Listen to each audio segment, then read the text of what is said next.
कोई फिल्मी कहानी नहीं है, ना ही किसी को ग्लोरीफाई करने की कोशिश की जा रही है, बल्कि ऐसे वक्त जब नफरत का बाजार कुलांचे भर रहा है, उस दरमियान सच्चाई बताने की कोशिश की जा रही है। यह बात इसी महीने के आखिरी सप्ताह की है।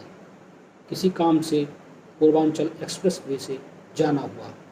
दिन के 2-3 बजे थे। 2 आदमी कार में सवार थे। प्रचंड धूप में कार रफ्तार भरती हुई अपने गंतव्य की ओर चली जा रही थी। एसी के मजे में सफ़र जारी था कि आजमगढ़ से कोई 20-25 किलोमीटर पहले गाड़ी का एक टायर ढक गया। अब क्या किया जाए सोचकर दाएं बाएं ताका गया है, लेकिन कोई मदद मिलती नहीं दिख रही थी। ऐसे में गाड़ी में रखी स्टेपनी से टायर को बदलने के अलावा कोई विकल्प नहीं था।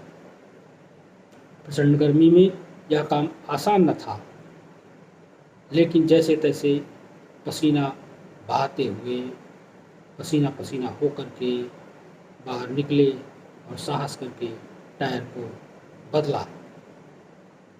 खैर, सफलतापूर्वक टायर बदलने के बाद जो खुशी हो रही थी, वह अल्फाजों में बयान नहीं की जा सकती।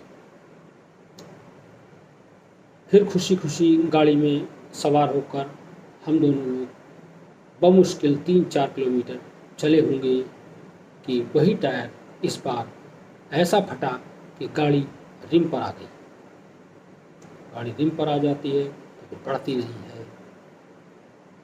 जैसे तैसे गाड़ी को किनारे किया गया और अब तो स्टेपनी भी नहीं थी।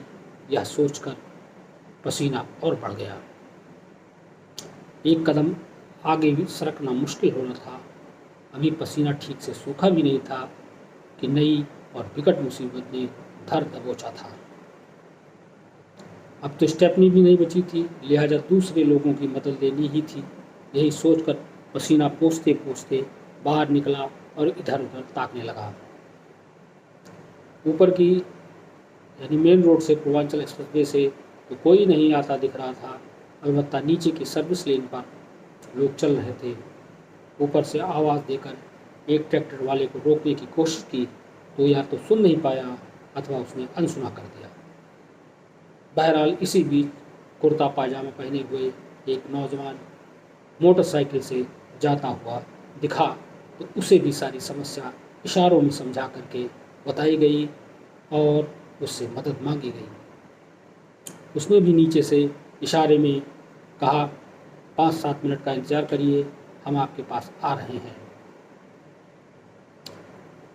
लेकिन 5-7 मिनट के इंतज़ार के बाद भी जब कोई नहीं आया तो लगा कि यह भी झूठा ही था। इसी बीच एक ट्रैक्टर वाला मिट्टी धोता हुआ नजर आया। उसको भी आवाज़ दी गई।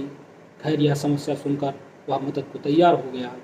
किसी तरह से पहिए के साथ ट्रैक्टर पर सवार होकर जाने ही लगा कि गाड़ी में बैठे दोस्त का फ़ोन आ गया।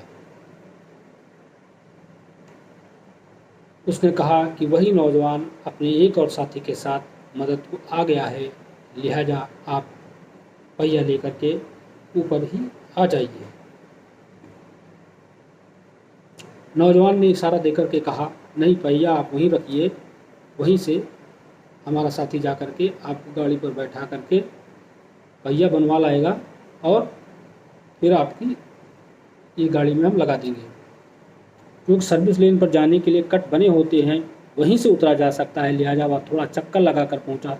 साथ में मोटरसाइकिल पर बैठा कर पहिया बनवाने ले गया और उसका दूसरा साथी गाड़ी में जैक लगाकर पहिया निकालने लगा।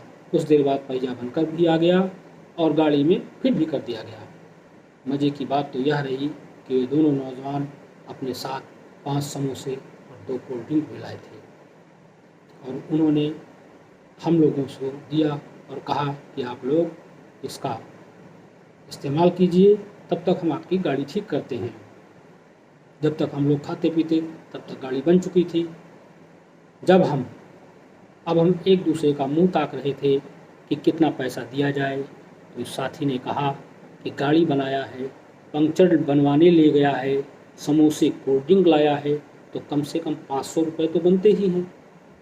इतने दो, फिर आगे मांगेगा तो देखा जाएगा। जैसे ही हमने कहा कितने पैसे हुए और 500 का नोट नौजवान के हाथ पर रखने की कोशिश की, नौजवान एकदम से भड़क गया। हमने कहा भाई इतनी गर्मी में आपने जिस तरह मदद की उससे इतना तो बनता ही है। अब जो नौजवान ने उत्तर दिया उसने हम दोनों को दुत्तर कर दिया।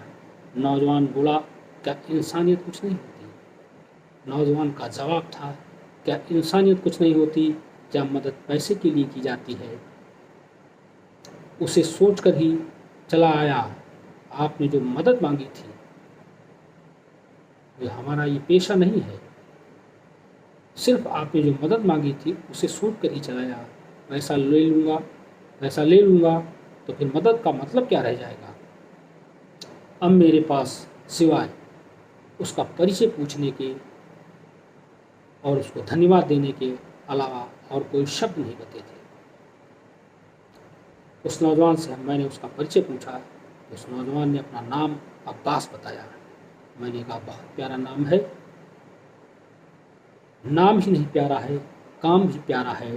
ठीक पैगंबर मोहम्मद साहब के प्रिय नवासे और हज़रत अली के पुत्र अब्बास की तरह ही तुम्हारा भी काम है। तुमने जिस गर्मी में जिस तरह से मेरी मदद की वह काबिल तारीफ़ है। अब वो नौजवान तो चला गया, लेकिन मेरे जेहन में ये सवाल बार बार घूमता रहा कि मेरे वतन का, मेरे मुल्क का मुसलमान पंक्चर पुत्र है। क्या पंक्चर पुत्र ही बचा है? कहने के लिए उसके लिए शब्द हम लोग इस्तेमाल कर देते पंक्चर पुत्र। नहीं, वो सचमुच ज़रूरतमंदों का मददगार है और वह ज़रूरत पड़ने पर आपके लिए कुछ भी करने को तैयार है, कुछ भी करने को तैयार है।